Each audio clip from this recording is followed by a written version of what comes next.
Hello again, Ethan. And yes, we are back. That's right. Episode 4 coming at you. Again, no intros, no sponsorships. It's great. It's just awesome music conversation right here. So, dealing with a few different topics today, you wanted to open up with something a little bit different. Oh, by the way, ladies and gentlemen, my name is Flash Flanagan, and joining me, as always, is Ethan, the Turbo Lover. And probably going to ruffle some more feathers with this episode because we are going to be covering many topics like Van Halen. We have a top 10 Van Halen list coming up. And we're also going to tackle the subject of what happens when bands change their sound. And the reason why that's going to be interesting because bands usually end up changing their sounds for life experiences, a singer or a band member leaves the group, somebody dies, or sometimes it's the lead singer just wanting to go in a different direction. And so when that happens, how the revolving door and a new lineup will change the sound of a new band. So we're definitely going to get into that today.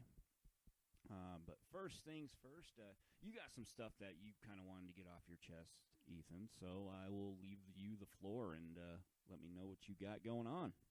Yes, so I wanted to talk about some recent comments that were made in the media world last month with Dave Mustaine and the Big Four in regarding Lars.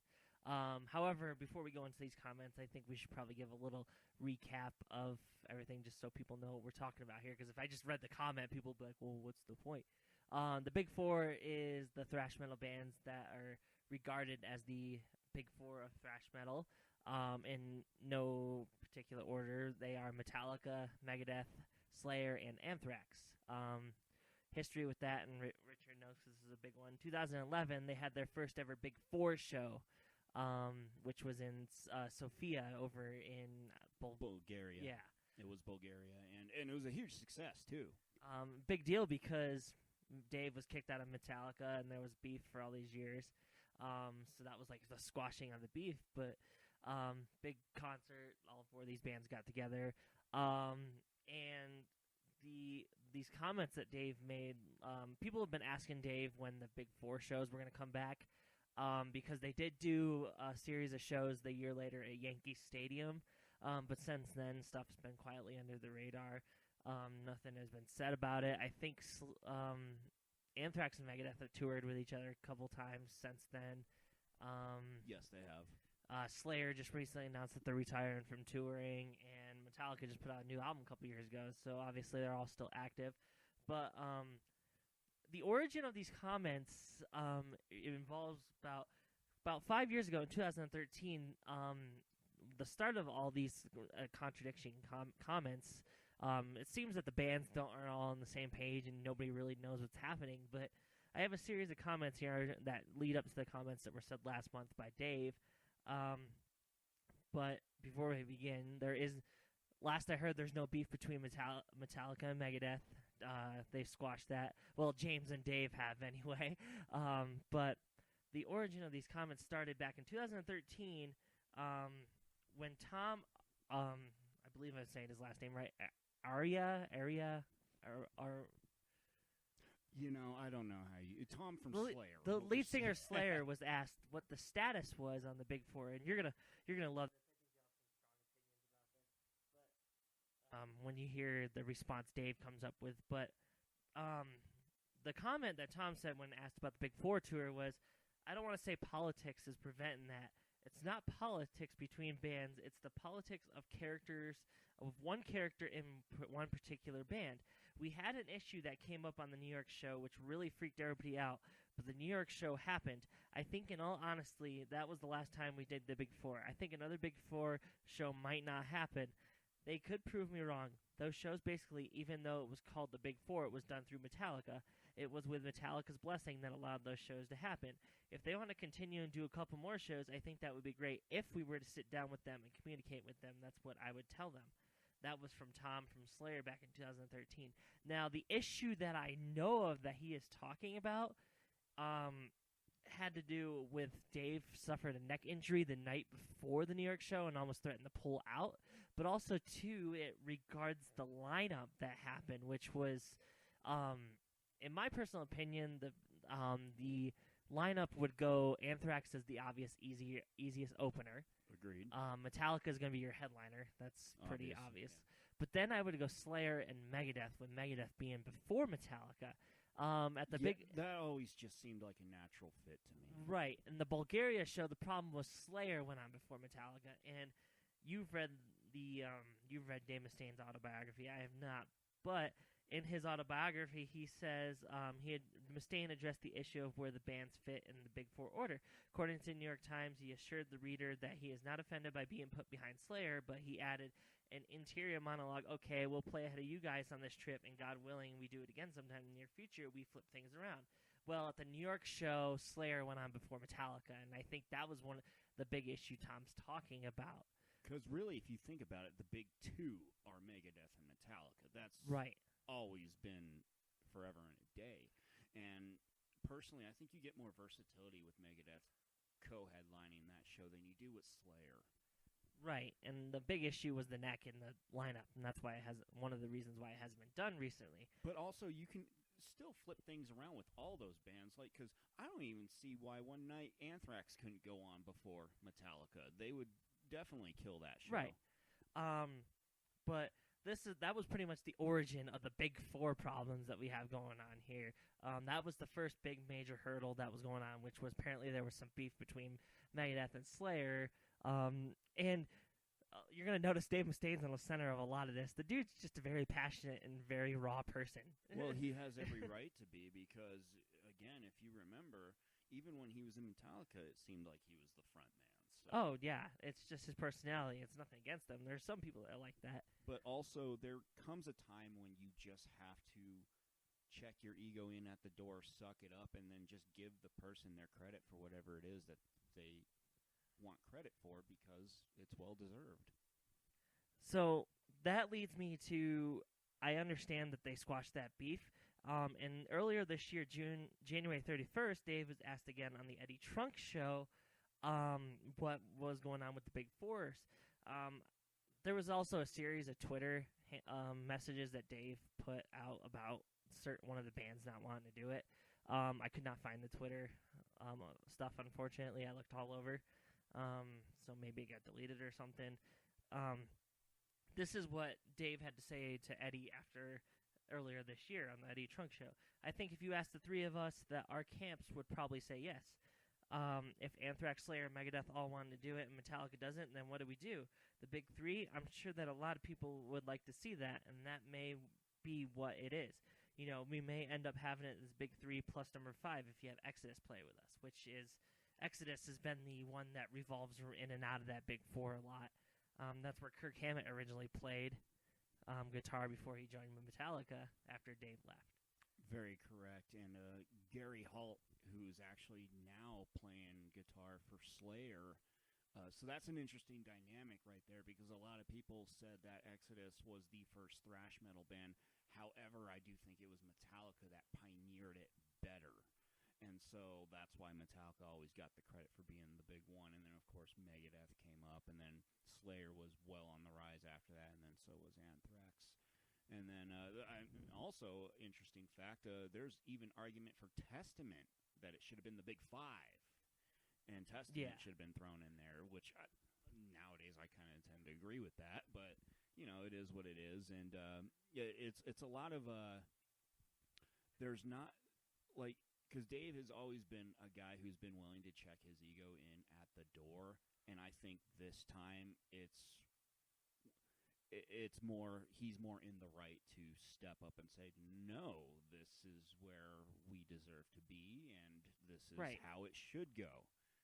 So I'm with, and I'm always going to usually back Dave Mustaine on anything he wants to do. Oh, so. I totally back him too, but and you'll notice as our conversation goes along, I actually do back up Dave on after all these comments. But as you can see, the comments have slowly shifted from being a beef between Slayer and Megadeth to Metallica being the holdup. Which, reading these, knowing Metallica, they have I read a recent interview with James where he says that his body tells him he only can play 50 shows a year now, which makes sense. Thrash metal, you say, oh, well, Iron Maiden's 60 and they can play. But you got to understand thrash metal's a lot faster than that. It requires more aggression, more energy on stage. So I totally believe James when he says that his body tells him he only can play 50 shows a year. So I understand that they're the holdup when Dave said those comments, because they're a band that has a lot on their plate, and between having to tour in Europe and having to do United States, if you only do 50 shows a year, you have to limit it. Like this year, Metallica's doing some shows in Europe, and then they're doing like 20 shows in the United States at the end of the year, and that's it for the year. So they're the type of band where if you have a chance to see them, you have to see them, because they might not. We saw them in Denver last year, and now they probably won't come back to Denver for about 3 or 4 more years, because their United States tour that they're doing the end of this year is all the places they couldn't go to last year. So a band like them, I can see why they're holding this all up, because they have so much on their plate right now. They don't have free time. And I think it's funny that James lives in Colorado, and I know, we're right? probably not going to see him for a while. So probably sick and tired of us now. But then, as the months went on, we didn't hear about anything for a couple months. Then on April 10th, with the Sound Exchange, the comments slowly shifted from being about the band to one person in particular. And this is where I totally agree with Dave hardcore, because I know the name you're about to say. Yep. Because it's the name for all the problems that have been taking place over dude's the got years. an ego like bigger than like the biggest asshole in the world. He's the smallest guy in the group. Yeah.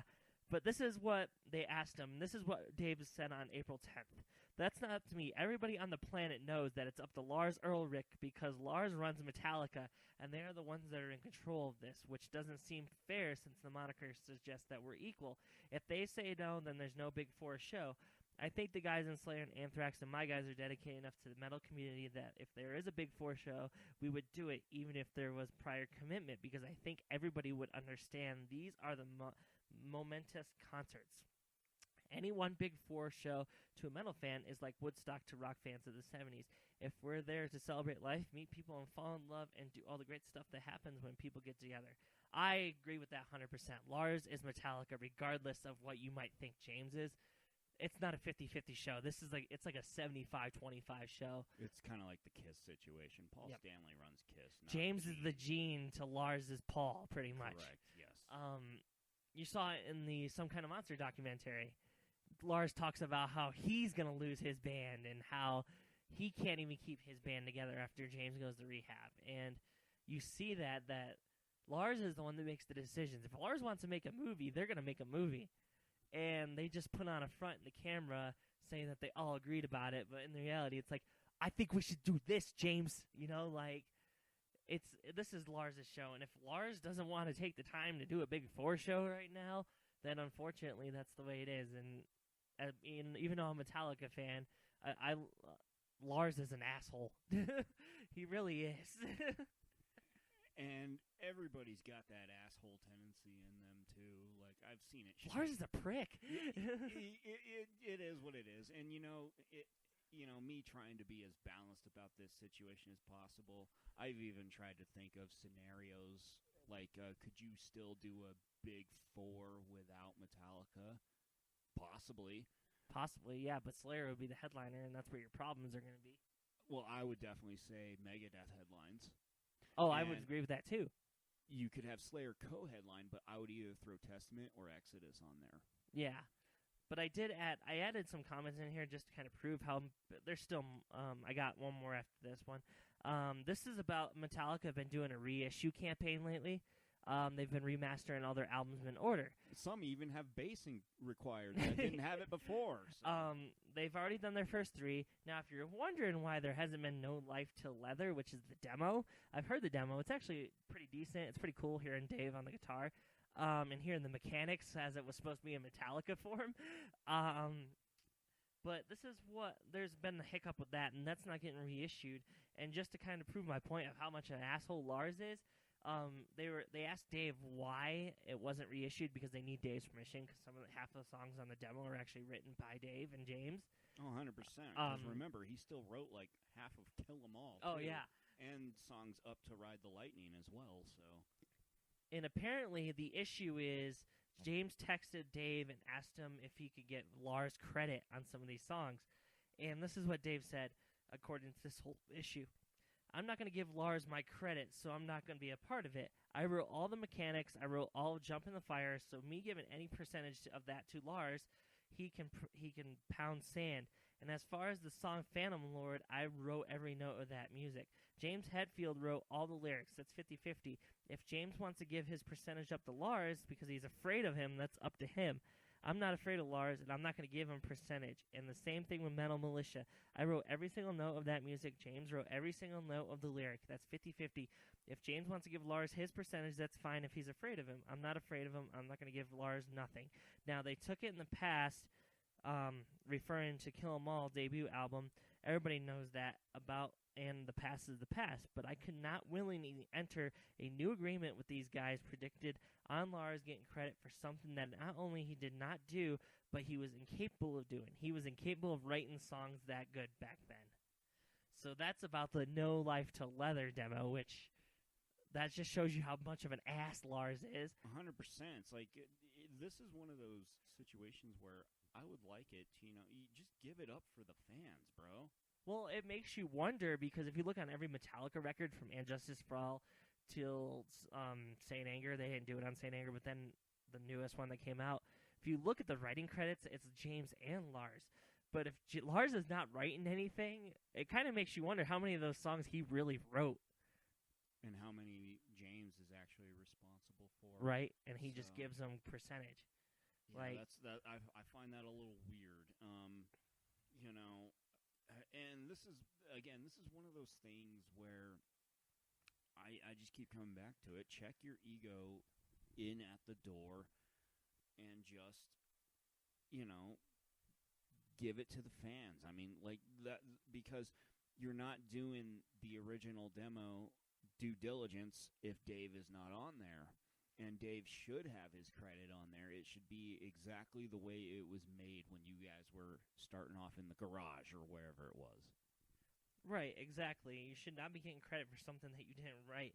But this all leads to the comments that originally I wanted to talk about, which is no names were mentioned, but from my other previous comments, as you can tell, he was directing them at Lars. And this was back a month ago, June 9th, he was asked from heavymetal.dk. They asked him about a Big Four show again, and he said, I strongly doubt it. I would do it. I think the other two bands, Slayer and Anthrax, would do it. But there's one person that is holding it up for everybody, so you got to ask the right person. I have nothing to fear. I have nothing to lose. We're all supposed to be friends now, so I think that if the fans are first and foremost, then you know what? Let's go. Let's go.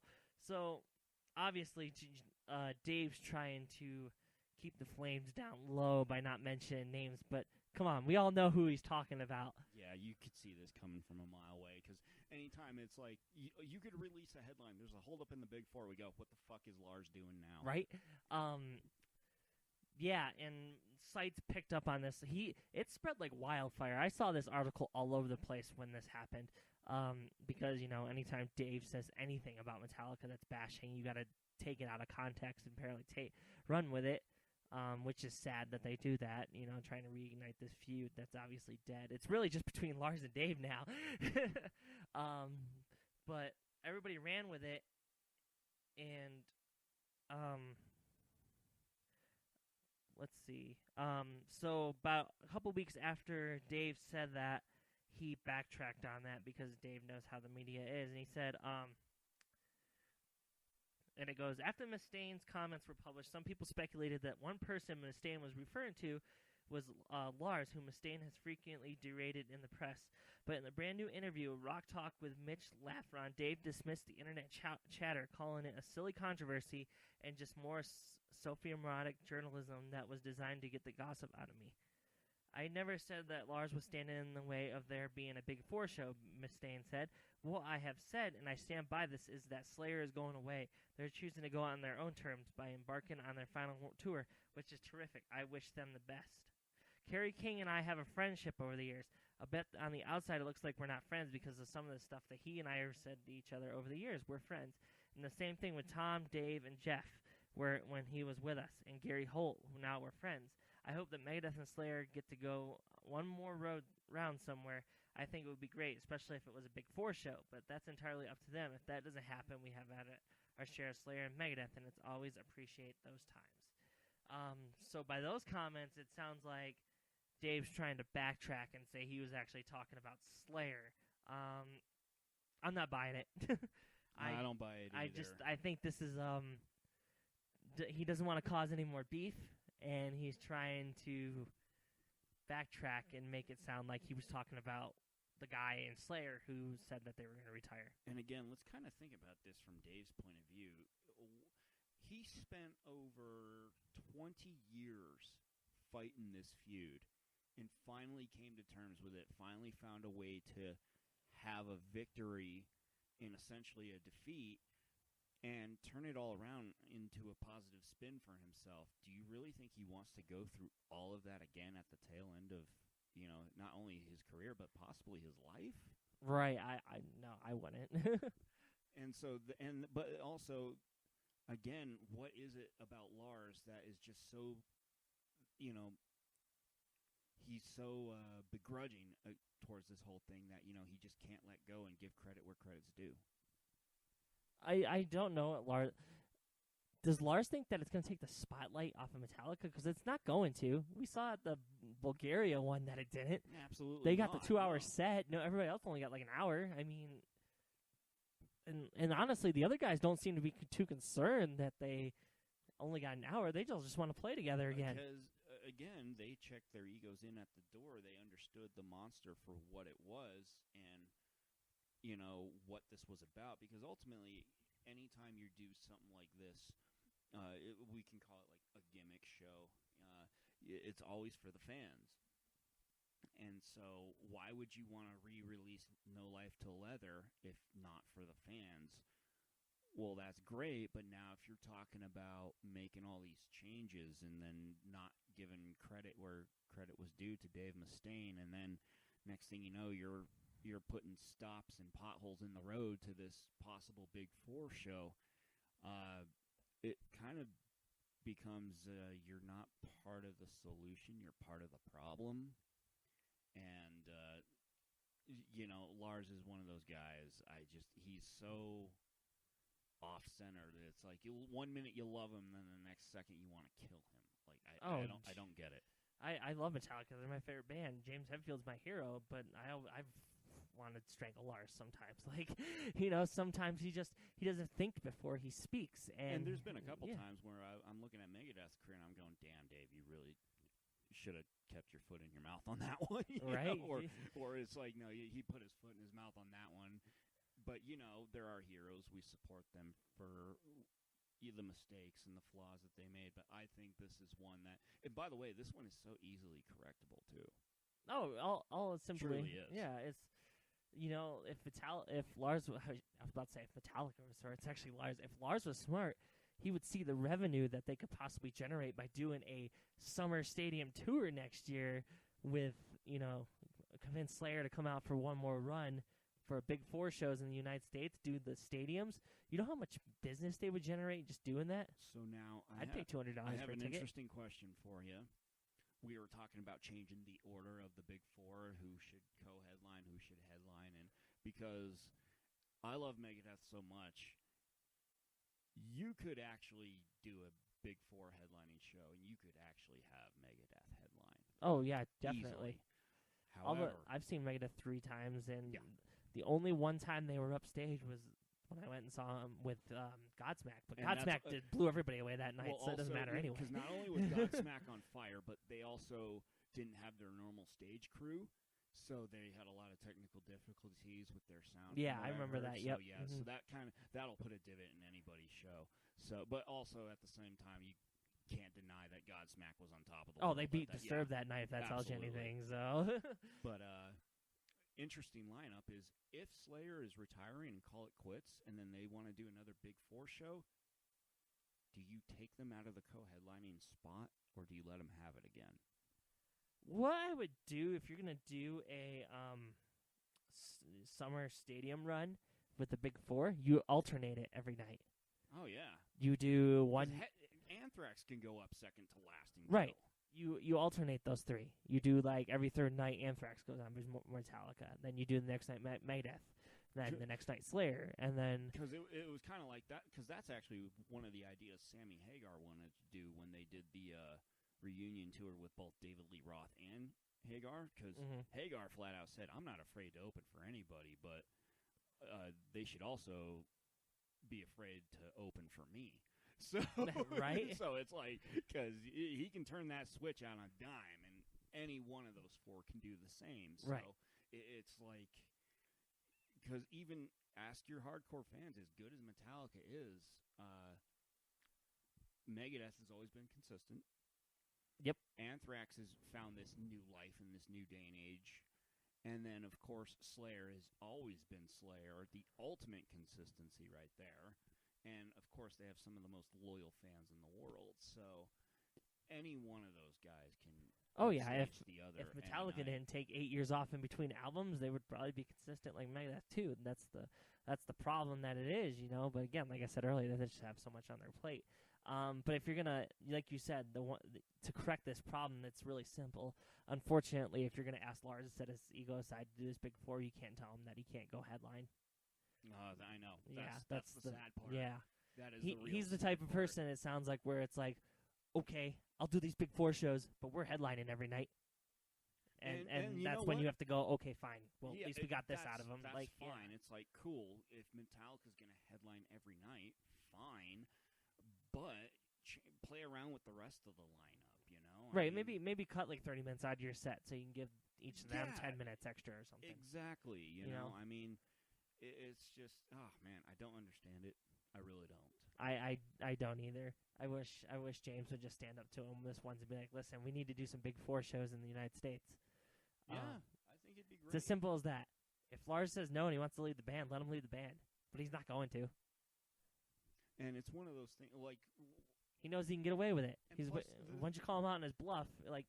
This is not like one of those small-time gigs. I mean, Yankee Stadium was a no-brainer for this kind of show. So, I mean, they could hold this one at the Broncos Stadium again this year. Oh, it yeah. would do gangbusters, man. Oh, yeah, no brainer, like. So, and the awesome part about this is one of those shows you don't need any opening acts.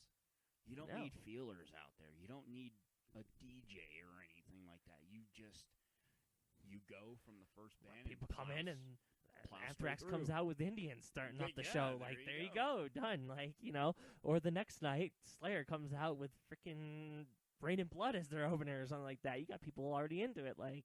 Because don't they know that by listening to this right now, they already have our tickets? Because I don't care if Megadeth's the opening set. That would be a killer opening set.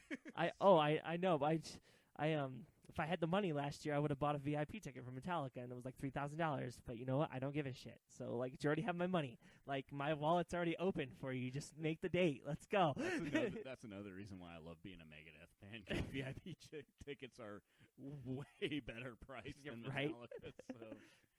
For my 5 seconds of getting a picture with James Hetfield. When I could just go find his house 30 minutes from where we live. Oh, man. Okay, so... Apparently, Paul Stanley needs a restraining order from you. James Hetfield's going to need one from me. I don't know what this talk is about me having an obsession with Paul Stanley, okay? This was just a rumor started by our friend Michael Murphy, okay? That's all right. I would never...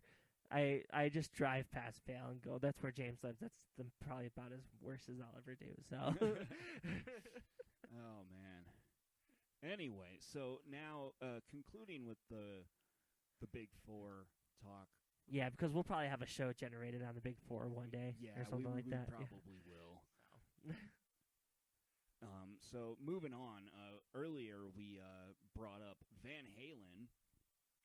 Yes, the burning of my soul, Van Halen.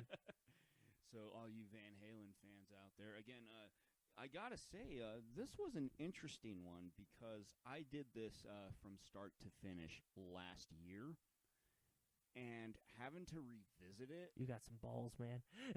was, I would like to say, not as painful. because it wasn't painful the first time. I truly enjoyed it the first time through. Going through it a second time, though, was exhausting and actually really changed my opinion on the band coming out the other end the second time. I will never do this again. Yeah, I don't think I'd ever do this one again either. But we did from start to finish. Van Halen again. We covered all the David Lee Roth. We covered all the Hagar area, and we covered all of the exhausting decades of Gary Cherone. The decades. Meaning one. but going from start to finish, this one really changed up this time. We didn't do a top 20 this time because it was so freaking exhausting. I don't have 20. Exactly. I didn't have 20 in me either this time around. So we changed it to a nice, fair top 10. But also that added a nice little extra challenge of, okay, what are the 10 best Van Halen songs in our opinion? Okay, so do not be expecting to hear Unchained for all you hardcore fans out there who probably have that song at number 1. If you can give me a good reason as to why Unchained is number 1 on your list, please let me know, because I listened to that song and I've not listened to it since. So it's not that great, people. Sorry. I was going, everybody's like, Unchained, Unchained. Everybody was telling that trunk, Unchained, Unchained. And I was going into this song, the song started, and I'm like, oh, maybe this song will be pretty good. Pff, nope. I mean, it's not bad. It's a decent song. You guys hyped it up too much, though, yeah, unfortunately. Sometimes you put too much hype into something, and it actually, you people put Van Halen too much hype. I don't quite understand. Yeah, which we'll explain it in a little bit. Yeah, we will. But let's see. In the meantime, let's talk about first the David Lee Roth. I hate David Lee Roth. Okay, so now give me. I'll give you one reason as to why I hate David Lee Roth, and this is all I need. A couple, but well, I'll give you a couple, but it. My biggest one is he does it in every song. I hate it; it drives me nuts. But he does it that thing every fucking song that he does. He does it after every line, and everybody wants some. He's like, "I want some too." And I'm like, no. And he sounds like a bird, and I hate it. It drives me nuts. And also, too, he's not a great vocalist. I was just about to say that. He is not as dynamic as you'd like to think. And I'm actually going to throw this one out here. Van Halen fans are going to want to have my head. But he is what you would call a damn good one-trick pony. It just took everybody 20 years to see the trick. He's like that 60-year-old grandfather that still thinks he's like 20 and is hitting on the ladies saying he wants to eat them out. Oh, that shit needs to stop, bro. Yeah. Like every song that he has, there's at least one line in there where he's like, oh, and the other thing that I don't like about him is his little little like talking during the middle of the song where he's like, hey, where you going? Where you going? Stop. Come here. Like, this music jamming happened to be bobbing. Yeah. Yeah, like he's singing. It's like you know, you're singing and then just out of nowhere you forgot to turn the mic off in the recording studio and you start talking to somebody. Like, oh yeah, I like this, and then you forget to turn it off and you're like, hey Jimmy, go order some pizza. Jimmy. You know, like that's I don't like it. I always said he was a great vocalist for Van Halen when they first started off because people weren't exposed to it yet. But now everybody from that first era of Van Halen thinks he's the greatest, and I kind of understand why, because let's face it, you really didn't see, like, music has evolved so much now. To be considered a great artist, there's many criterias, and David Lee Roth just doesn't have most of them anymore. Because I get the fact, if you wanted to say he was an awesome frontman for his visual performance, okay, cool. My only counter to that is it existed before David Lee Roth. His name is Paul Stanley. Paul Stanley had that same energy, same vibe, same everything, would use the stage to the best of the benefit of the live performance. David Lee Roth did the same thing, but then after a while it just kind of became, I didn't come here to see a flashy martial arts show and see you swing from wires. And then it got to the point where his ego was so high, he would stop, and Eddie Trunk actually said this. one of the reasons why he stopped appreciating the David Lee Roth of Van Halen was because he would stand there in a Jesus pose for 10 minutes, and then he would just kind of, play his thing to the crowd, and all Eddie Trunk was saying was, I could have been hearing 3 more songs right now. Right. And there needs to be something to be said for that, because when I think of a frontman, I think of, like, okay, what makes him a good frontman? How is he diverse in all these areas? How does he take the crowd from here to there? David Lee Roth has one big trick, ladies and gentlemen. It's just to be as over-the-top and flamboyant as he can, but you get so burnt out on it that after a while it's just like, okay, I'm done with this. Right. He doesn't know how to turn it off either. Remember in 1996 MTV Awards, Beck was won when the they reunited, yeah, and then Beck and won he's his just standing behind him, just like doing pelvic thrust and shit. And even so, beforehand, I think it was like some chick off to the side or something that he was kind of like trying to flirt with, and even Alex Van Halen said, that was disrespectful. Right. You That could was totally his tell move. by Eddie's body language that was uncomfortable. Like, Yeah. even beforehand, he's like, they got up there and they're presenting this word, and David Lee Roth's all like, I bet you wouldn't think you'd see this before. Oh, yeah. He's up there, The showman kicked in. Right. When it didn't need to. No, I mean, like, You said enough by being up there on stage. if he turned it off at that exact moment and didn't do all that, or tell Eddie afterwards that it wasn't about his fucking hip that Not night. to mention his hip, Yeah. it's like, whoa, If he dude, didn't like, say all that, we never would have got Van Halen 3. exactly. David would have stayed with them. But that right there, that little stunt, that was David was back with them for like 2 weeks, and then he did that stunt. And next thing you know, he was kicked out. Yeah, he was kicked out again. They did So- the greatest hits. They did those 2 songs, the videos, and then that was it. What David Lee Roth is when you go to a restaurant and they give you the dinner and you eat it all, and they bring out the exact same thing, and they tell you have to eat it before you can leave. That's David Lee Roth. yeah, it's just it got It's so too boring. much. It's way too much. It's Like at the end of this journey, like, because sometimes I'll be happy if I never hear Hot for Teacher again. Like sometimes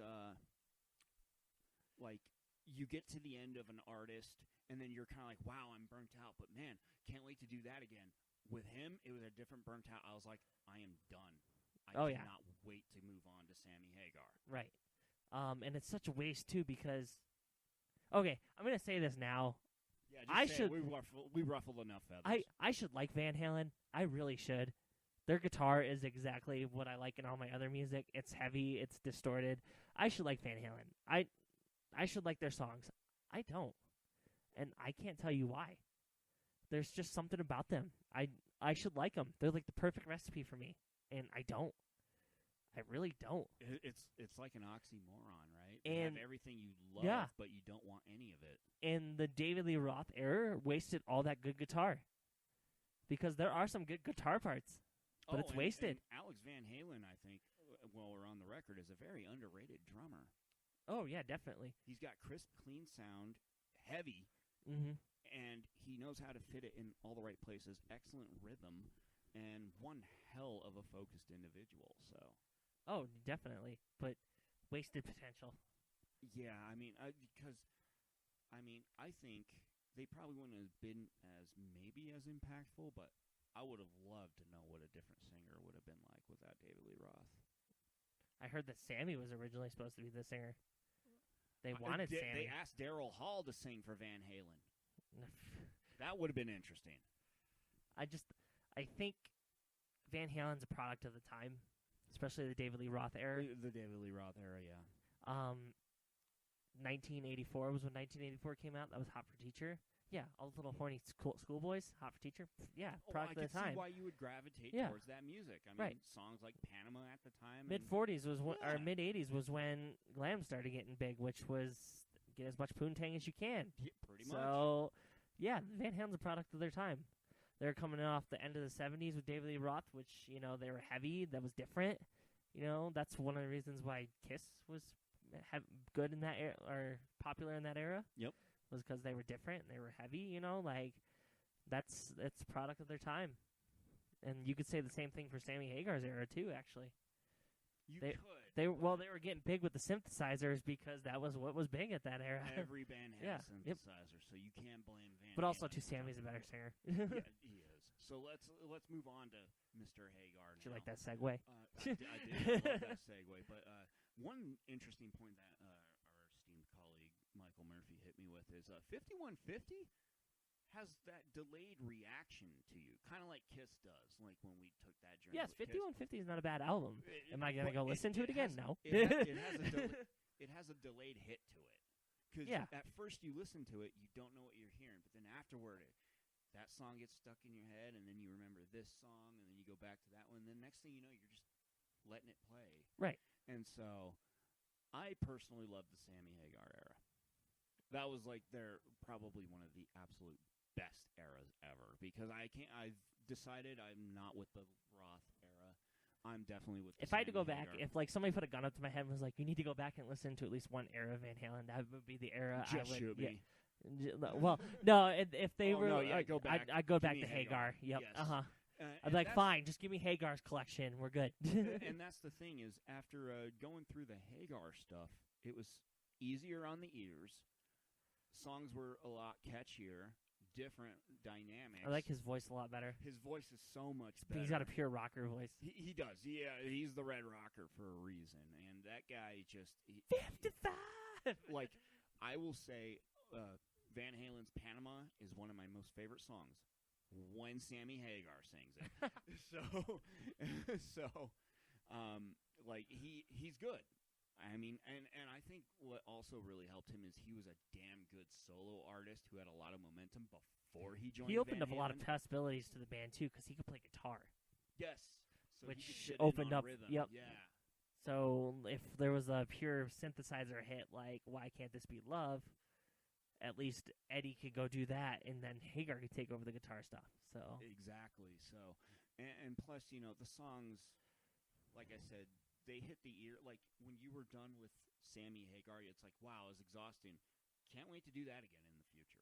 right, Wouldn't be as bad. in the future. Yeah, in the future. Granted, I wouldn't want to turn around and do it now, but Maybe in a year. But yeah, like songs that stick out in your head. I mean, obviously we got songs like "Dreams," amazing song. Yep. I Pound Cake, don't one want to of my- spoil too much from my top 10. Yeah, Pound Cake, one of my absolute favorites. Oh no. Yeah, I like Up for Breakfast. Up for Breakfast is a great one. That's That's one off of my favorites. their one of their newer songs off the Best of Both Worlds hits. And you see, and that's the other Put thing. butter on my biscuit. And that's the other thing, too, that I found very interesting. Because unless David Lee Roth was doing a cover, all he could sing about was chicks and partying. Sammy Hagar sang about breakfast, and it sounded epic. Right? Like, who would have thought putting butter on the biscuit was, or cream in my coffee? Right? Like, I was like, man. The only other person that could do cream like that's Macho Man. Like, because after hearing that song, I was like, man, I really want to go get you some breakfast now, man. This sounds good. Right? So, I mean. Want some butter on your biscuit? And then songs like Cabo Wabo, obviously, after his tequila. I mean, just songs about drinking but having a relaxing time. And, of course, I think he sings about love way better. Oh, yeah, definitely. I don't think David Lee Roth knows what love is. Probably I'm not. sorry. It's the throbbing in between his legs. I forgot. Yeah. But, like, again, like, so. And also, this is the other point I bring up. If you were to do a set and say, like, okay, we got both singers. We don't have this singer. So, David, but if Van Halen was going to do a tour, and let's say they had David Lee Roth, and they said, but, hey, we want to cover songs from every era. If you were to ask him to sing a song like if you were to ask him to sing Why Can't This Be Love, he couldn't do it. It would sound like shit. It would sound terrible. No, whereas Hagar can do everything because Hagar could surprisingly, sing anything. because he wanted. surprisingly enough, if you listen to Gary Sharon on Van Halen 3, he sounds like Hagar. Yep. And that So, was another yeah. interesting point, which we're actually going to get into a little bit of Gary Sharon here in a second. You will. Well, I will, but anyway. Without you is actually decent. But Sammy Hagar could actually go back and sing anything that David Lee Roth did, and it would be, if not the best, it'd be passable. Right. He could do Hot for Teacher. Or in your he case, could do Panama. He can do any of the songs that David Lee Roth can. David Lee Roth couldn't do anything that Hagar put out. No. That's how you know that he's the superior Well, frontman. Well, the other thing, too, is, Sammy comes into Van Halen. He's totally up for all this changes in the band. You could tell he embraced it.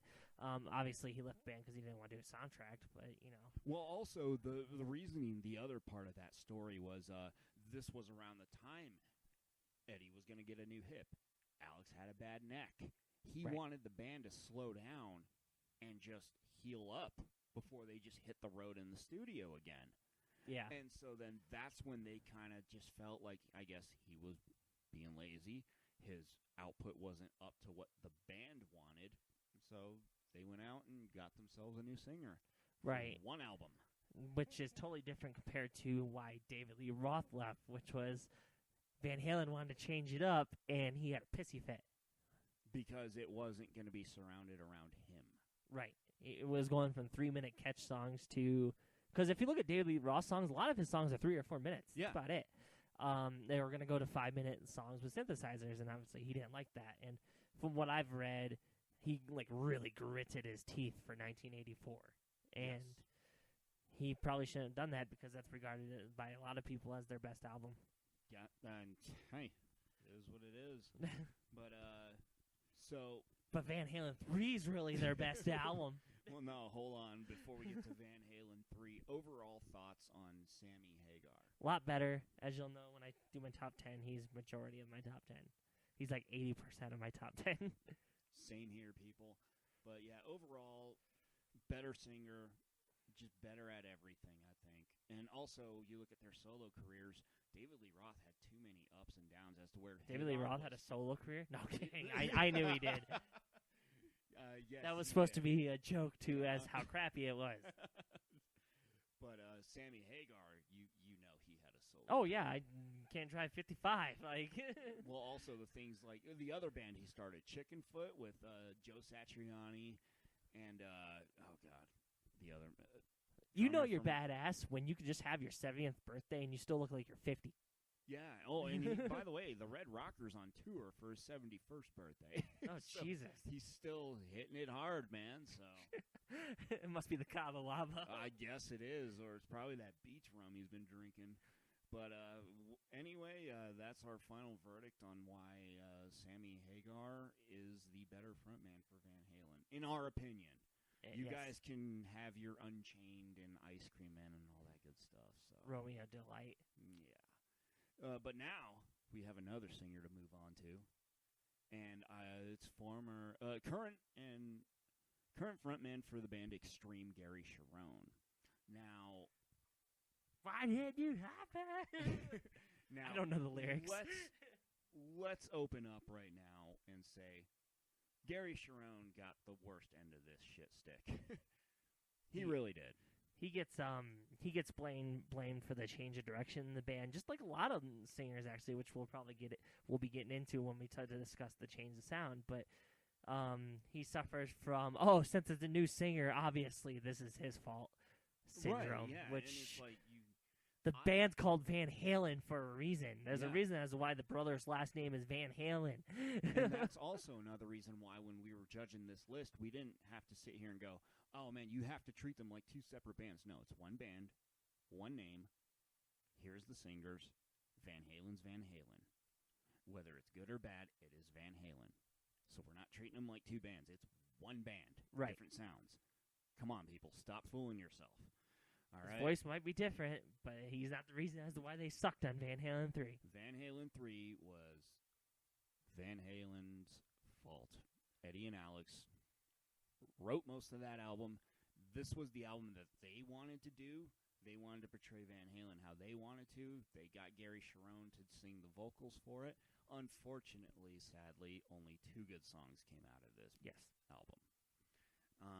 And again, Gary Cherone gets blamed for a lot of it, and I really do think it's unfair because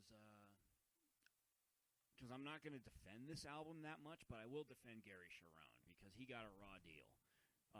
The wrong person got blamed for why that album was bad. There were 2 good songs on it, and they were Without You, the first single that they released, and then the second one was Bullet or the Ballot, which was another decent sounding song. And then I'm sorry, but yeah, even Gary Sharon couldn't save this one. so Poor Gary. This one was just bad. And your thoughts on Van Halen 3? I agree with you. The only 2 songs on that album are probably those 2. Now, with that being said, are they going to save the whole catalog for me? Oh, God, no. They will be something that if I decide to go back and listen to, maybe I'll throw them on. But they're decent here and there, maybe. Yeah. No. Playlists. This journey. No. It wasn't like the Kiss journey where it was like, man, I want to go back.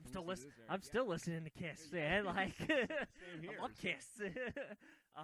No, I'm wearing a I'm Kiss done. shirt right now. So Done, man. The Van Halen road's closed off to me. I'll listen to probably like my top 2 on my top 10 over and over again.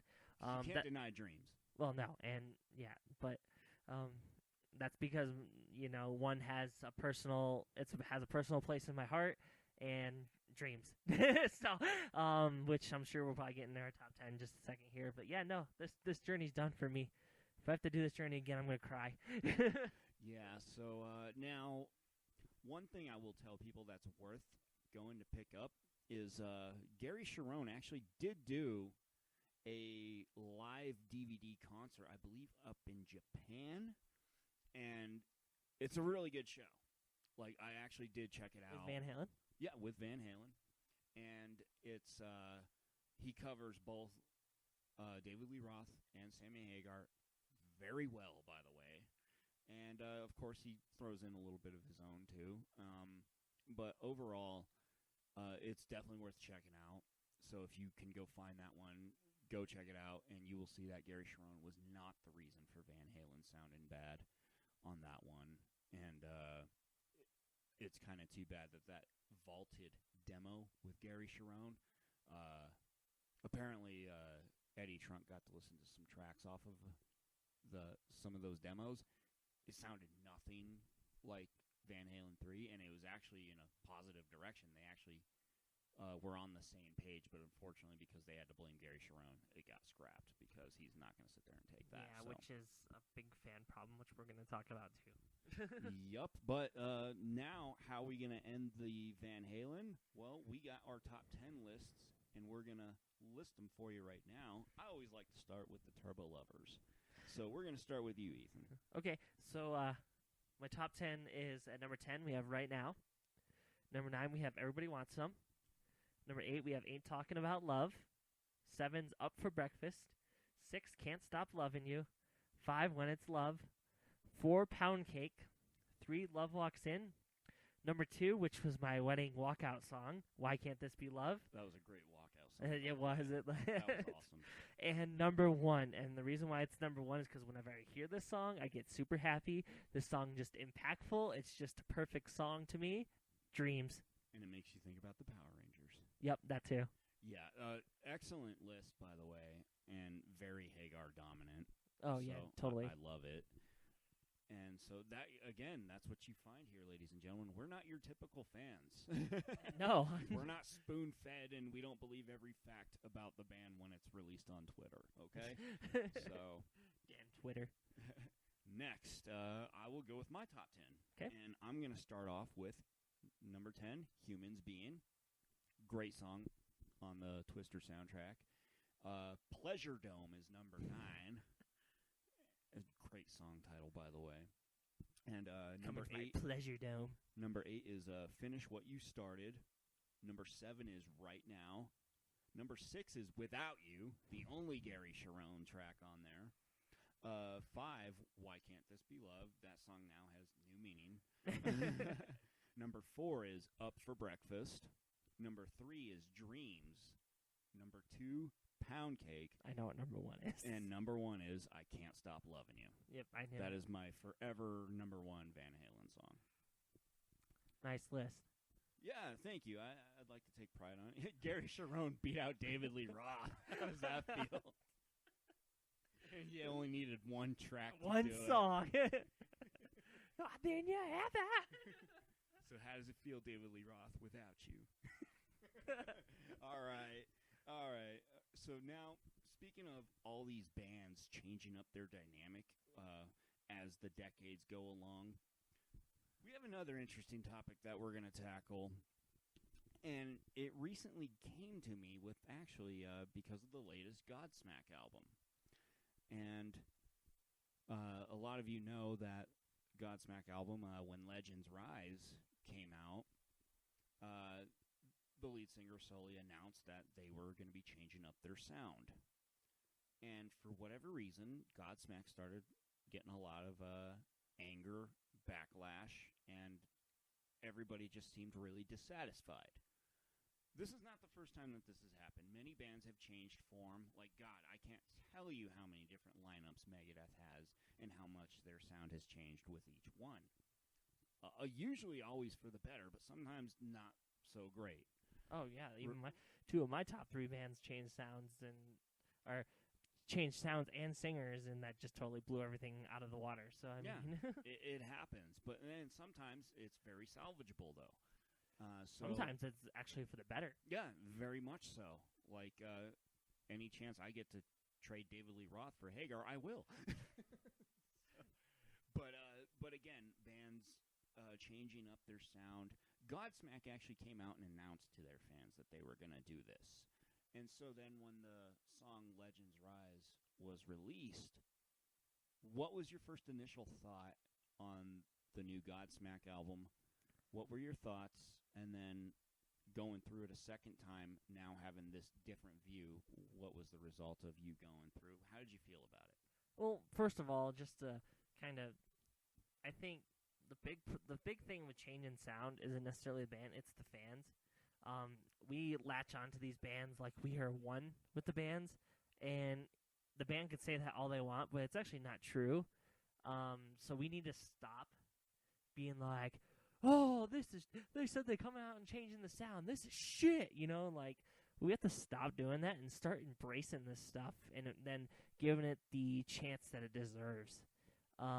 Big example of you and me, when Ben Affleck was first announced as Batman. Oh, you and me screamed at the top of our lungs outside, and now we both think he's the best Batman. He's the best Batman now. So, just really quick, I want to throw out there, we need to give these bands chances even when they change sound. And if the album hold judgment until the album comes out. Yeah, and don't go off the first single. If it truly sucks, well then let's get some constructive criticism as to why you don't like it. It's just, right. Like, everything's going to be different, like and bands are changing. Before we go into Godsmack, I'll just tell you right now, I was a huge 3 Days Grace fan. They changed singers. They suck now. They're horrible. Yeah, and sometimes it's one of those situations where you just can't replace the front man, like Skid Row. Yeah. I can't listen to him without Bach. I can't. I listened to the first 4 albums by 3 Days Grace, and after that, the other 2 don't exist to me. Yep. It's like, but I gave it a chance. Yes. Like, they announced new singer. I'm like, oh, he's not the new singer. He's not the old singer. I don't care. I give the albums a chance. They came out with a new one, and I listened to it even though I hated the one before it. And I listened to it, and I was like, this still sucks. But at least I listened to it. Yeah. Like, it's just not your cup of tea. Right. I gave the new Skid Row a chance, and I just couldn't do it. Right. And sometimes that does happen. It just depends on how powerful you're. Sometimes it's usually a frontman who's like, could you listen to Queen without Freddie Mercury? No. Exactly. No, Freddie Mercury is Queen. Exactly. So there you go. But with the new Godsmack album, when the first single came out, Bulletproof, I love that song. Yeah. I think it's one of the better songs that they've wrote. I don't care that it's commercial. I think it's better. It's one of the best songs they wrote. And you got to understand, Godsmack isn't the first one to do this. We keep going back to Kiss.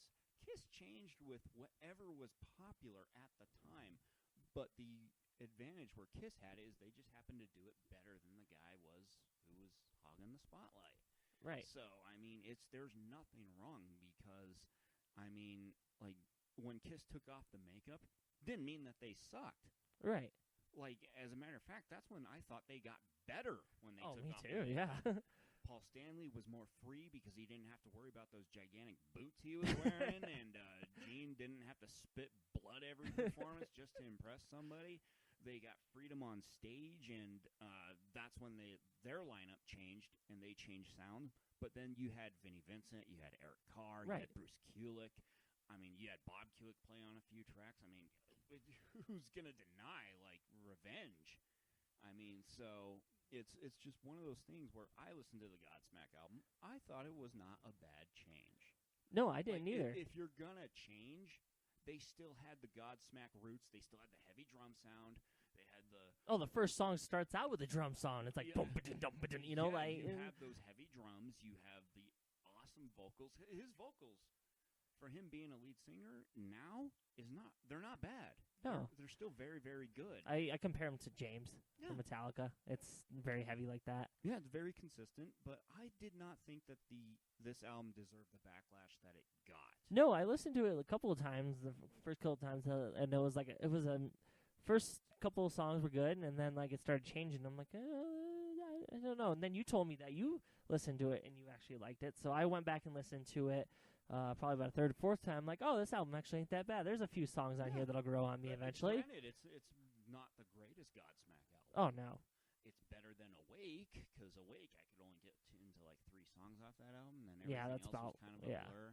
This one actually flowed very nicely, and again, if you're gonna change up your sound, because, well, like Dave Mustaine said, it's hard to be pissed off and angry when you drive a Mercedes to work every day. Right, and you kind of are reminded of how awesome life is. And I'd probably have to look this up, but I think one of the main influences of a change is he has a daughter now. So yes, it is. That's one of the main reasons. You don't want to be singing about angry and pissed off. You have a kid that's gonna listen to your music. Like, you're gonna want to sing more about how people can say shit to me, but I'm not gonna let it get to me. I'm bulletproof. Dr. Dre had the same thing before 2001's Chronic album. Before Chronic 2001, he had the same problem. He actually told his wife, I don't know if I can go into the studio and say those things anymore. And she basically looked at it and said, look, this is what got us here. So you have to get in touch with your roots. If you have to go say those things, say it. Right. If you have to kill somebody on an album, kill them. But it's one of those things, you as the individual have to make that choice. Right. And so then he went back into the studio, and we got Chronic 2001, which was one of the best albums Dr. Dre's ever done. That's still one of my favorites. But yeah, it's not just, every musician has that struggle. It's like, when do we change? Why do we change? And is it going to? Right. Because ultimately, it has to. Yeah. Unless you're Slayer. I was about to say, look at... Unless you're Slayer. Right. Every band has to evolve at some point. Exactly. And Metallica's done it. Megadeth has done it. So ultimately, I definitely defend this new Godsmack album. I definitely don't think it's their greatest, but it's definitely not the worst. You'd say it's probably about middle of the pack, a little bit more on the positive side. Definitely, yeah. It's more on the positive They've side. had, 7 albums? You'd probably have, like 3 or 4. It'd probably be, right? Yeah. Yeah, okay. Be about there, but yeah. But like when the song came out, Legends Rise, everybody's like, oh, they sold out. I was like, no, not really. No. You can still find Godsmack in that song. I was about to say, it's still heavy. It's still... So I thought it was genius. I actually praise them, because if this is the direction that they're going in, they're going to be okay then. Mm-hmm. And let's not forget, they still have their hardcore fans. Yeah. And it doesn't mean that just because this album isn't heavy, it doesn't mean that Sully couldn't have a bad experience in life and then belt out a really angry song. Right? Belt another freaking, like, self-debut album or an Oracle where there's, like, no slow tracks whatsoever, practically. So, I mean, it's like, just follow them on this journey, and let's see where they go. Yeah, I agree. Usually it'd be for better. Now, can you name a band situation where they got a new lead singer and it was for the better? Iron Maiden. Paul Di'Anno and Bruce Dickinson. AC/DC. Yep. There's 2 right there. Yep. So Brian Johnston, from Bon Scott to Brian Johnston, not a bad trade. Oh, no. Go from Paul Di'Anno to Bruce Dickinson, Killers to Number of the Beast. Yeah, that's... Yeah, no, it's Iron Maiden wouldn't be where they are if they still had Paul as the singer. Iced Earth, Stu Block. Yep. Mm-hmm. And let's look at how many singers they've had. Tim Ripper Owens. Barlow twice. And it's like, come on. I would say with Iced Earth, the new singer didn't... I don't want to say it is for the better, but not like in the way that you think. Right. He's not better than Barlow. No. He's not better than Barlow, but it wasn't a downgrade. No. That's what I mean. Yeah. It was a pure, good. no momentum changing type shift. It was probably about the best situation you could possibly get, going from Barlow, who's the original best singer that fans like, to Ripper, who got destroyed because he wasn't Barlow, to going back to Barlow, who the fans love, and then Barlow leaves again. Stu Block was probably the best situation that they got out of the singer change. Yeah, he's the best of both worlds. Right. He's a Tim Ripper and a Barlow. Right, and apparently the fans have embraced him because I haven't heard anybody say, "It's not Barlow." Yeah, so. no, I haven't heard that either. So now certain situations. Which, fun fact about Ripper and Iced Earth. Yeah. Ripper is actually the original vision that John Schaefer wanted for Iced Earth. That I did not know. Yeah. He actually said when Tim came in, and after Tim left, he said it was a shame because that's his original vision of Iced Earth. That's how he pictured them sounding. Wow. That's interesting. So. And then in certain situations, you just can't vision the band being the band without the front man. Like, Dave Mustaine retires, Megadeth is done. Right. Like, you're not going to convince me Megadeth is Megadeth. The poor situation of Tim Ripper, I call it the sad story of Tim Ripper. He's had the same thing happen to him both times. Rob Halford leaves Judas Priest. He goes to Judas Priest, which I think the Ripper years are really good in Priest. Oh, yeah. Still. I think they're pretty heavy. I like them a lot from that era. But Ripper and Priest was the product of Rob Halford wanting to come back, so he got kicked out. But he said at the time when he got kicked out of Judas Priest, he said that was for the better because he wanted to do Iced Earth anyway. But then the same thing happens to him in Iced Earth, which is Barlow wants to come back, and naturally that's what you do. So it's the sad story of Tim Ripper Owens. He's got the same thing happen to him twice. The original singer wants to come back, and what are you going to say? You know, like, you're not going to say no. Right? So, I mean, but yeah, no, the Ripper, another sound change in. They got lower. Judas Priest got lower in guitar sound. Vocals didn't change. Aggressive. Yeah, more aggressive. That was their second sound change. Their first sound change was actually from Ram It Down to Painkiller. Yep. They got a new drummer, and the drummer was capable of doing double bass. And we got probably one of their, my personal opinion, probably they're one of their best albums. Their second best, they're probably their best album, Painkiller. Overall, yeah, Firepower's up there though. Oh yeah, It's creeping up on Painkiller. Yeah. But that was their first sound change, which was for the better. And then their second sound change was to Ripper, which you said more aggressive, down-tuned, the guitars hardcore. I think those are great albums. The majority of the Priest fans don't think that. That's okay. I mean, surprisingly, Priest fans, I haven't really heard. I don't think they're that bad. You know, they don't. No, they just kind of forget that those albums exist, honestly. Well, because you got so much Halford yeah. to go through. So, that was a good sound change, and then so they've had a couple of sound changes. But who else would you say off the top of your head had a change of sound, whether it's good or bad? Well, we can definitely bring up Drowning Pool Oh, yeah. those guys. Every singer. They've had a lot of singers, and and that's been unfortunate for them because one of my favorite lineups of Drowning Pool, believe it or not, post Bodies was when they got the lead singer from Soil. But then here was the problem: Soil got a new lead singer, and they sounded completely different, and I didn't like it because it wasn't the original guy. But when he was in Drowning Pool, he actually did fit pretty well, and they changed up their sound. He could still do Bodies. He can still do songs like Step Up, and it wasn't that big of a change. But I noticed some of the key backlash he got is they said, oh, this just sounds like Soil. Right. So even though it was good, you still wanted him in Soil. So that's just kind of how it ended up working out. And then now Drowning Pool has this new young kid who's a lead singer, and they changed up their sound quite a bit, and they kind of almost sound like a lot of those hits, like when bands like Trapped, 12 Stones were coming out, they kind of sound like oh, that now. you mean the early 2000 bands? Yeah, the early where they all 2000 sounded bands. exactly the same. Where it was That's how they kind of heavy sound. guitar. Oh, And that's kind of where their downside is they kind of sound like a forgotten era almost, because like the 2000s into the 90s, early 2000s, the forgotten era. That's when you had a lot of one-hit bands. Some of them, like 12 Stones, is still around. They're still doing consistent work. But only because they changed their sound. Yeah. So that's why they're successful today. Because if they were still doing the same shit they were in 2000. The forgotten era. Oh, man. it's rough. But yeah, so that's one of the other bands that comes along. Well, look at Iron Maiden changed their sound like 6 times in their year. Like I said before, Paul Di'Anno to Bruce Dickinson, total change, positive. And then you get 3 great albums, and then they decide to change it up again with Somewhere in Time, add synths like everybody did. Yep. But again, in their situation, Somewhere in Time was good. Then they probably put out one of their best albums, 777 Sun, Yep. which was same as Somewhere in Time. Weird how that Synth. synthesizer era is actually responsible for some of the better albums. Right. But then, and then Adrian Smith leaves the band. They get Janet Gears. Steve Harris decides they need to strip down their sound, so they go back to the ways of the first albums. You get No Prayer for the Dying and Fear the Dark, which, aren't particularly kind. They're not that great, but they weren't horrible. Right. And then they change their sound again by getting Blaze Bayley after Bruce leaves. Poor Blaze Bayley, that's all I got to say.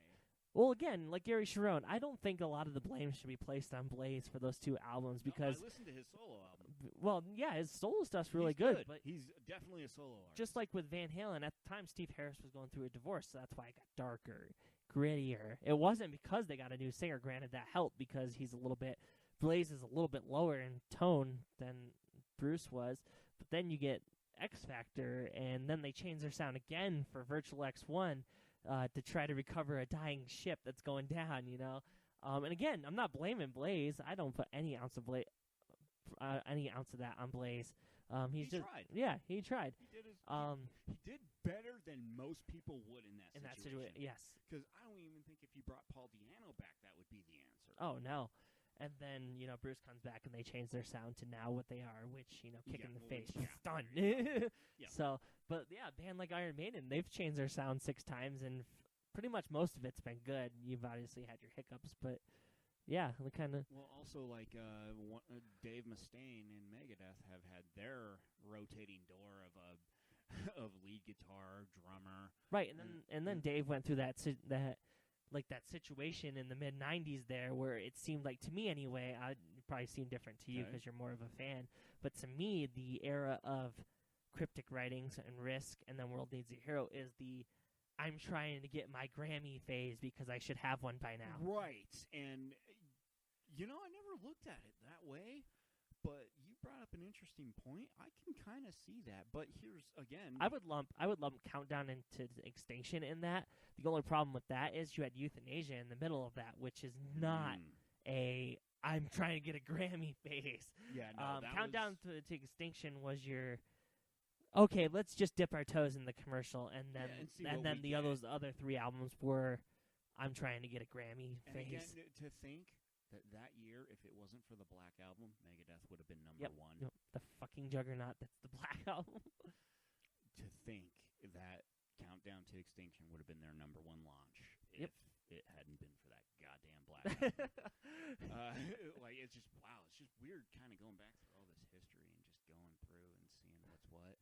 But also, I never looked at it the way you proposed it to me, but yeah, you're right. That was the era where Dave was like, I'm fed up. I want it. So right, yeah. What do I got to do to get it? And we got Risk. There was other reasons why he did kind of critique his sound is because at the time guitarist Marty Friedman, who's always been a fan of pop music and other types of genres, he felt like he was using 2% of what he could do on guitar, which is fair. Marty Friedman's one of the most badass guitarist players ever. And so he kind of felt like he was only using 2% of what he could do was making it to the Megadeth record. So Mustaine, kind of out of poise for him, was willing to change the sound if it allowed him to broaden his horizons. Right. Ultimately, that backfired. Yeah, it does. It did. And also, now, I'm not saying, because, look at how their sound changed. Because, when they had Al Pitrelli and then they had Jimmy DeGracio for The World Needs a Hero, that album was good, but it still felt like they were limping away from Risk at that point. Right. And so it was like that was definitely the album where he's like, okay, I'm trying to get the feel back for this. And then, of course, right around that time, shortly after, that's when Mustaine had his arm injury and was out till about 2004. Right, which is then System Has Failed. Yep. Which I thought was an amazing comeback. Good album for Megadeth. Oh my God! Everything they've put out past that till Super Collider was great. a kick in the face. Like balls honestly, went up in your throat. And it's like, I'm sorry, but like again, we were talking about fans of a certain era of the band. Get over it, people. Rust in Peace is not the best album. Okay. How many albums were better than Rust in Peace? United Abominations was better. Endgame was better. 13 was better. And yes, Dystopia was far better than all of them. You sound like me with Iron Maiden. Yeah. There's albums better than Number of the Beast. Exactly. Power Slave. It's not all right about top of my head. Rust in Peace. Now, I understand why they think Rust in Peace is so monumental, because it truly was. And is to this day. It holds up very nicely. But I just think that Rust in Peace didn't win him the Grammy. Dystopia did. So you got to give credit where credit's due. That was that is still one of my favorite albums, Dystopia. And one of the reasons why it was so successful is because we have new blood in the Megadeth family. If Rust in Peace was the best Megadeth album, why didn't they win a Grammy for one of the songs on there? There was no Metallica album at that time. Exactly. That was their perfect opportunity. Black Album didn't come out until 91. Yep. Rust in Peace was 90, right? Mm-hmm. Yeah. So. Well, also, I think what it was Guns N' Roses. Oh, if you think about it, that was their year. Guns N' they were everywhere. You couldn't deny them. They were like a quick wrecking ball. And for future reference, when we do a versus a Battle of the Bands episode, I will fully argue that Skid Row was better than GNR at that time. Anyway, that'll be interesting. That'll be very interesting. But so bands changing their sound, ultimately, it's not the be-all, end-all. You just see where it goes, and then you make up your own opinion, because that's what I love about music, is it's so subjective and based upon an individual's opinion. Everybody's so different. It gives us variety. So, like I said, my favorite Megadeth album for the longest time was actually United Abominations. Because 2007, that was definitely a Megadeth year. I was about to say, that was the year I met you, and that's all you listened to. Yeah, and so, but like seeing now how, like, I understand the praise for Rust in Peace, but come on, Dystopia is a far better album. Yep. Mm-hmm. And it's because they have a new badass drummer and guitarist, like Kiko Loureiro. Have you seen that dude? Yes. Jesus Christ. Fuck. Where does Mustaine find these guys? Oh, that's all I gotta say. Finds them underneath the bridge in the overpass. Could you imagine Kiko out there playing for change? Hey, you want to get Megadeth? People will probably pay him to slow down. Here's a 20. Can you just show me what you actually did right there? Oh, man. Okay, so we're going to move on from that. Well, is there anything else you wanted to say about bands changing their sound? No, not really. The only other big one I could probably think of was Avenged Sevenfold in their first 3 albums. Pure screaming, Taft screaming, singing, to City of Evil, which there is no screaming whatsoever. And that is when they kicked the door in and they're like, hey, we're here. This is the White Album. Right?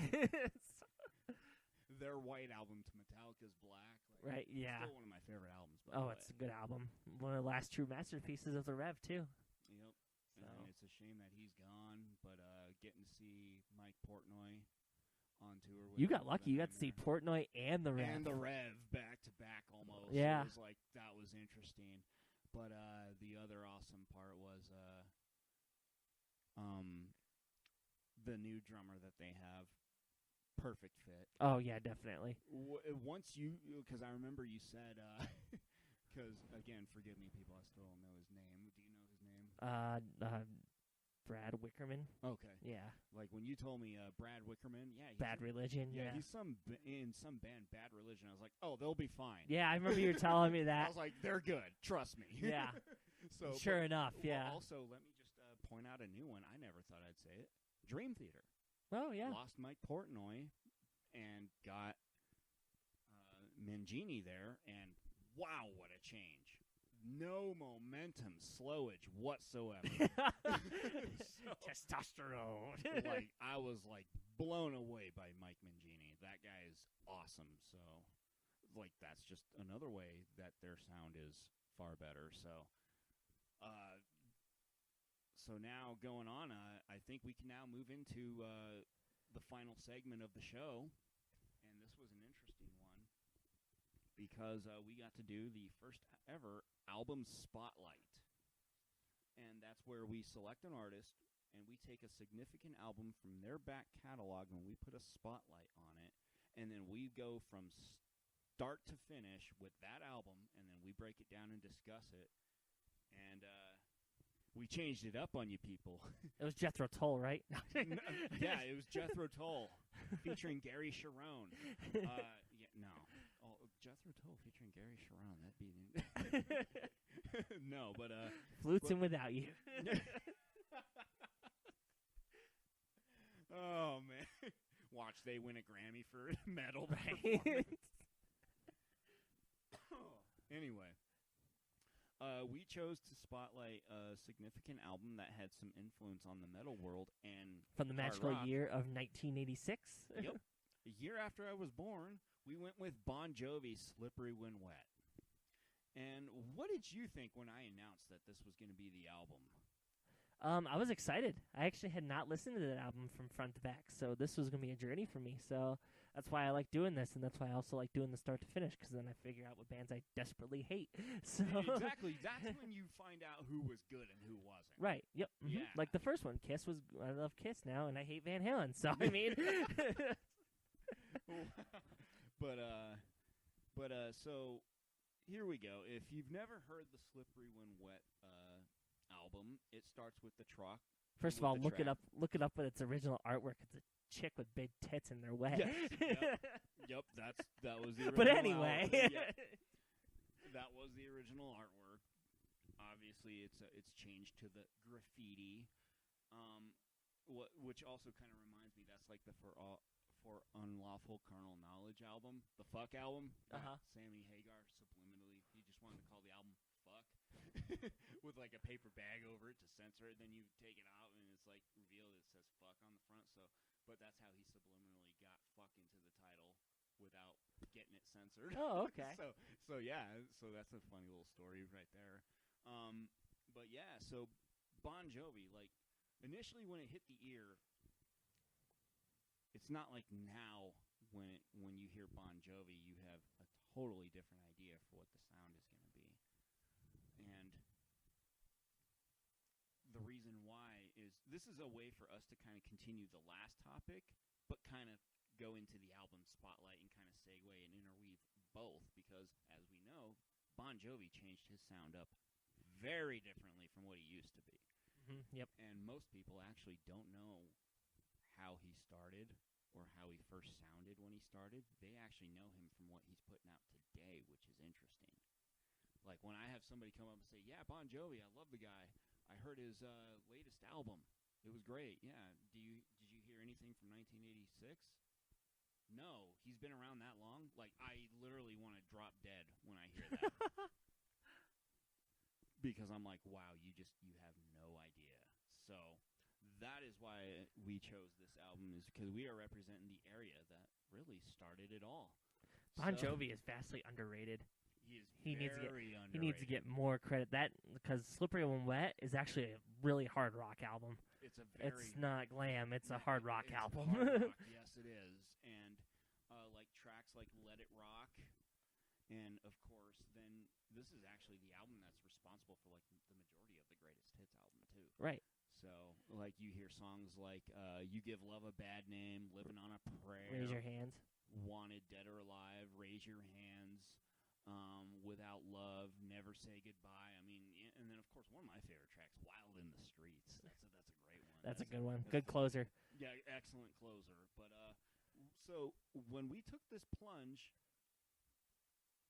what were your thoughts when you first started it? Like, did it take you back to the 80s?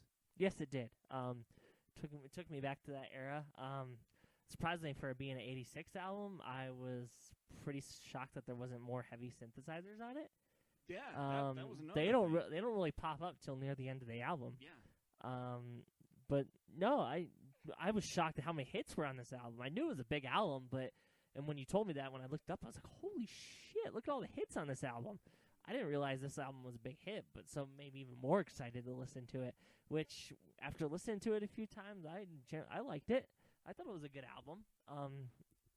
It's definitely the starting point if you were gonna do a Bon Jovi. Like, I would start with that album and then probably do his greatest hits album after that because he's got so much. I mean, that's just a scenario like Kiss where you'd want to start with the greatest hits. But if I was telling somebody, oh, what album should I listen to that's not a compilation album, I'd be like Slippery When Wet. Yeah, easily. It's going to be usually the first one that rolls off the tongue. Oh, yeah. But yeah, no, it was good from start to finish. Not really a bad song on there. Although, if you're listening to Social Disease in public area, you might want to turn it down at the beginning. And let's also talk about, this is like when his vocals were in the prime. Yes. This guy could wail. Surprisingly, my favorite song off the album is the one that almost didn't make it, and that's Living on a Prayer. So. Well, and the funny thing about that story is, did you know that was actually the first hit that was recorded? That was actually recorded with his first band. Right, he didn't want to put it on the album. Yeah, he didn't want to put it on the album, and that band actually disbanded and said, "Here, you can have the song, bro. Just put it on the album." But he still didn't want to put it on there. Yeah, he still didn't want to put it on there. Someone, I think it was the producer or something, made him put it on there, and now it's like one of his biggest hits. That was the first biggest hit that launched. Yep. It got so much radio play, and it took him to a whole new level. That's when he started touring with bands like Kiss and Van Halen and all sorts of, because Kiss took everybody out on their first tour. Yep, even Led Zeppelin. Gene would make you believe that. Yeah, he would. He would sell it to you somehow. But Google says otherwise. Anyway, so Slippery When Wet. Any favorite tracks from you? Besides Living on a Prayer, I'd probably say I wasn't a big fan of You Give Love a Bad Name, but after listening to it on the whole album context, it's actually not a bad song. Fits nicely. Yeah, it does. It fits very nicely. It makes sense. Wild in the Streets. Yep, Wild in the Streets. And I Die For You is probably another good one, too. Oh, I Die For You. That's a very, very good song. But also, this is when people were like, hard rock had that image, and Bon Jovi just came and blew all that away because the band was good looking. They had the wild hair. They dressed flamboyant. They knew they were good looking. But he had he had the big hair. He had the wife beater shirt, which he doesn't want to be remembered for. But at the same time, it's like tucked into the blue jean pants, and then So that's what started the whole trend of hard rock and metal can actually be very presentable. Yep. And they were in the spotlight. So yep. So because they were very cute looking and all that good stuff, and they showed, but hey, we can rock your fucking socks off. So. That was just like a rocket that took off. His rocket never came down from no, and honestly, he's one of the very few singers where he realized that he couldn't play that music anymore, but he was still successful in changing it up. Exactly, and that's where even his newer stuff's not that praise. bad. I hear that. David Lee Roth sure as hell can't do that. Solo career, what? Oh man, but yeah, Bon Jovi he's got the longevity. He's very good at what he does because I even like his new shit. As soft as it is, I hear it at work all the time. I'm like, yeah, Bon Jovi. Yeah, he's soft rock, nice. I think he's actually one of the few who's never had a downslide in his career. Well, you ask him, he'd probably tell you, well, this period was kind of a downtime. It's like, we'll have to see once we do our. If I had to judge it based on your music, I was like, dude, you've not had a bad day in your life. We'll have to see once we do the start to finish with him. Yeah, we will probably do a future start to finish. But absolute favorite track on the Living on a Prayer. Living on a Prayer. Mm-hmm. Okay, and you know what? That's not a safe answer either. That's a very the safe answer on that album probably could be Wanted Dead or Alive. Yes, that one. Which I actually think is probably the weakest track on that album. It's still a phenomenal track. Yeah. Mm-hmm. So, Social Disease was a good one. I'd have to say my favorite one is Raise Your Hands. Now, why is Living on a Prayer your favorite? I don't know. It just it's one of them rare songs that as the song goes on, it builds up to the end, where the end is just like, we got a hold, just like out of nowhere, like it's just building up slowly, and then it does the solo, and then just boom, here we go. This is what we're doing this whole song for. And you're right. It has that's another thing I love about Bon Jovi. All of his songs seem to have like a storybook ending. Mm-hmm. It's like all the endings are very good. Personal favorite track for me is "Raise Your Hands" because it's In my opinion, I think it's the heaviest track on there. It is. I got that when I first heard it. Yeah, and plus it's in the Spaceballs movie. I was about to say I got about 10 seconds into that song, and I knew why you love that song so much. So like when I told you "Raise Your Hands" is my favorite song, and you're just like, okay, yep, I got it. Shows how well you know me. But it's also in the Spaceballs movie. When is it? It's the intro to Star-Lord, or not Star-Lord, or Lone Star. Sorry. Marvel mixed up with Mel Brooks. Wow. Yeah, Lone Star. It's his intro, and that's when you first see the character Barf, which is John Candy, and he's dancing to the song in the Winnebago, and he's eating his dog food. That's the song that's playing in the background. Nice. It's "Raise Your Hands." I was like, that's nice, because it's funny when I heard the song on the album. It'd been so long since I heard it. I was like, God, where have I heard this? And I immediately was like, oh, this is in Spaceballs. What the hell? I was like, this is Bon Jovi? Cool. Isn't that crazy? So that made me watch Spaceballs, and I love that song even more now because of it. So. Well, that's like with me with Metallica's cover of The Weight. Yeah. It's actually in School of Rock. Yes. It's when they're running through like the woods or whatever, and it's playing in the background. I was like, oh, hey, I know this song, and it just makes the song so much better now. So. Oh, yeah. But, yeah, "Raise Your Hands." Awesome energy. It just sucks he struggles singing it now. Yeah. But as far as I know, he doesn't put it in the set list anymore. Because if you look at the 2005 performance of him doing this, one of the wildest frontmen you'll ever see. He carries the mic well. He's all over the stage. He is on point. He's nailing the song. It sounds great. And then somewhere around 2012, he opens with the song, and he's kind of relying on backing vocals. He hits the strong parts where he can, but you can kind of tell he can't hold them for as long. He's struggling with them. It almost sounds like his voice is about to go, so then he kind of hands it off to the band to finish up certain sections. He gets through it, but it's like, okay. I can see why. His songs are a little bit, they sound like they're a little above his natural registry. Yeah, and that's unfortunate, too, because you wouldn't think somebody like Bon Jovi would have a singing limit. Yeah, no, definitely. And apparently he does, as Paul Stanley is now finding out. Right? And that's not a knock on Kiss. It's just the truth, people. So where does this album stand in history, and is it one that you would show to future generations? Yes, I would probably show it to... I'd be like, here's the oldies that your father grew up on. Even though technically my father grew up on this. Yeah. But, you know, we don't... yeah, I'd be like, yeah, listen to this album. This is what music used to be, unlike that shit you listen to now.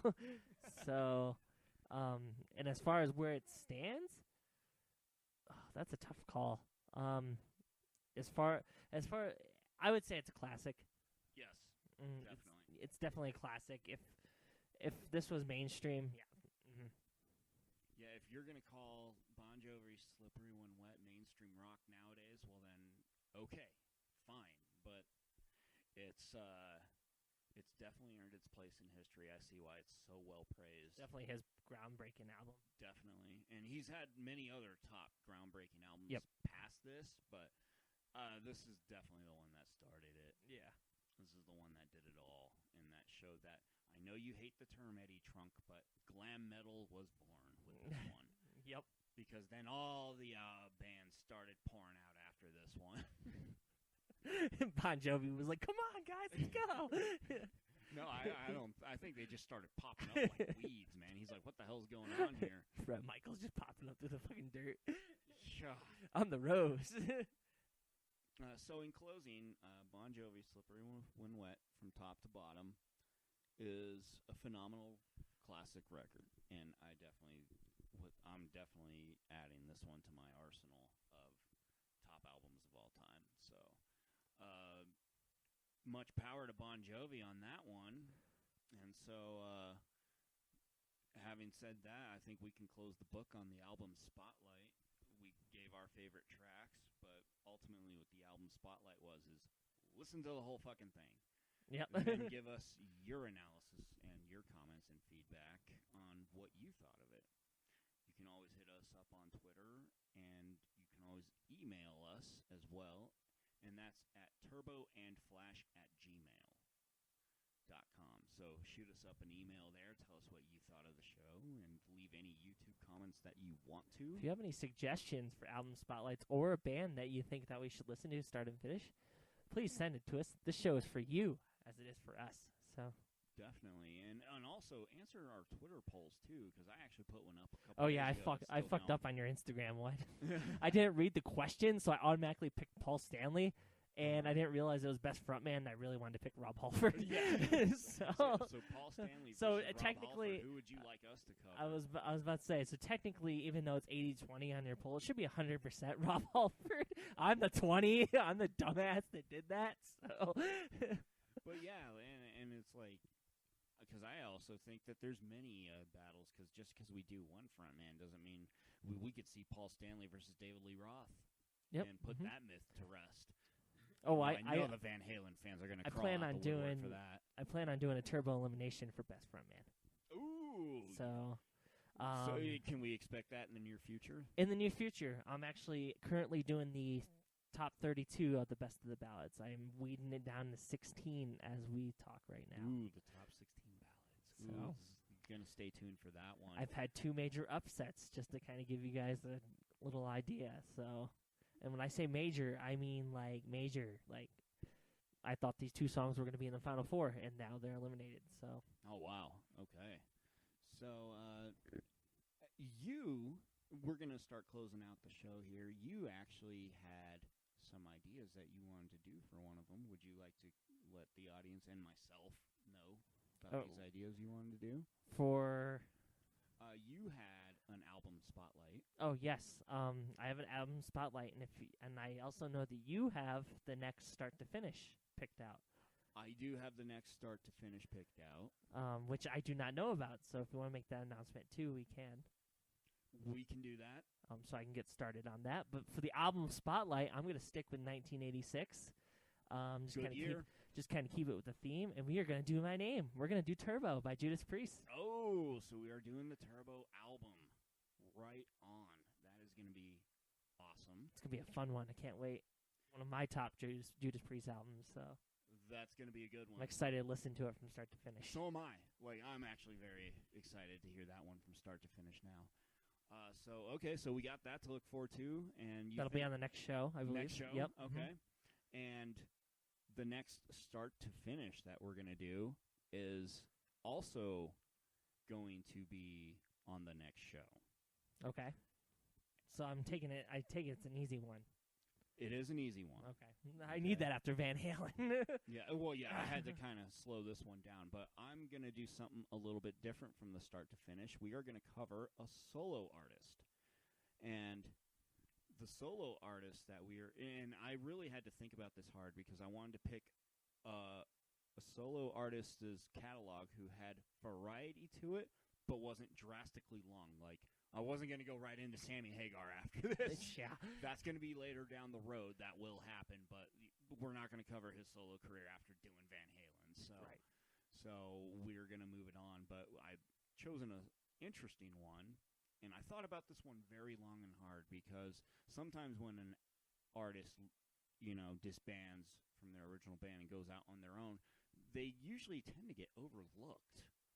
And I think that's might have been one of the cases that happened here, but we are going to focus the start to finish on the solo work of one Sebastian Bach. I fucking knew it. And the reason why I told you were guessing, you were getting very close, but actually I almost didn't pick him. Oh, okay. I almost picked, believe it or not, here were the solo artists. I was going to go with just Paul Stanley. And then I was going to go with Ace Frehley. And then I was going to go with Sammy Hagar. And Bach was 4th. And out of all of them, Bach had the shortest catalog. So that's why I chose it. Bach's probably got, 4 albums, maybe? I think, 3 or 4. Okay. So the good news is they're very easy to track down. And we're also going to kind of do an album spotlight intertwined with Sebastian's work. And so we're going to do a start to finish. So, yes, we will cover the album Kicking and Screaming. And we're going to do Back in the Saddle and Angel Down. So or Angel Down is actually the same one, so those are the first two. But I'm very excited for this one because I don't think he gets enough love for his solo career. So I'm excited too. I haven't heard any of his solo You stuff. haven't heard Nope. anything? Oh, man. So let me just say this. Back in the Saddle featuring Axl Rose alone is worth the journey. But Kicking and Screaming is actually, I'm surprisingly liking it better than a lot of the stuff he did with Skid Row. Okay. If that says anything. It does. Back in the saddle. Okay. And so that's actually going to be taking place of the album Spotlight. So we are going to do the start to finish on Sebastian Bach. We're going to cover his entire solo career, and then we're going to give final thoughts on it. So I'm excited for this one because it would have been very easy to just do Skid Row from start to finish. But then you know what that means. We'd have to go through the non-Sebastian Bach era too. Yeah. So we're not going to do that.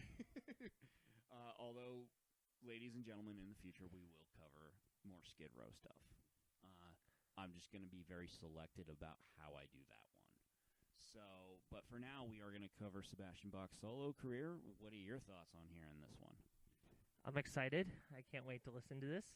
On top of all the other stuff I'm doing.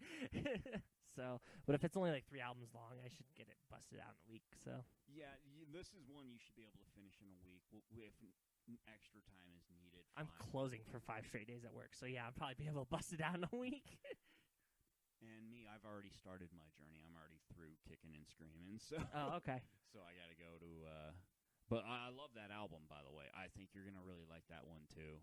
The title track alone, Kicking and Screaming, I think is so far my favorite. Okay. But a solid album straight through, so I can't wait to review that one. But yeah, so we're going to do Sebastian Bach. I can't wait. And we will talk more on the career of Sebastian Bach in the next start to finish. Any messages for the audience before we hang it up here? Nope. I'm trying to bust through my turbo elimination so we can cover that. I know it's been a while since our last one, so...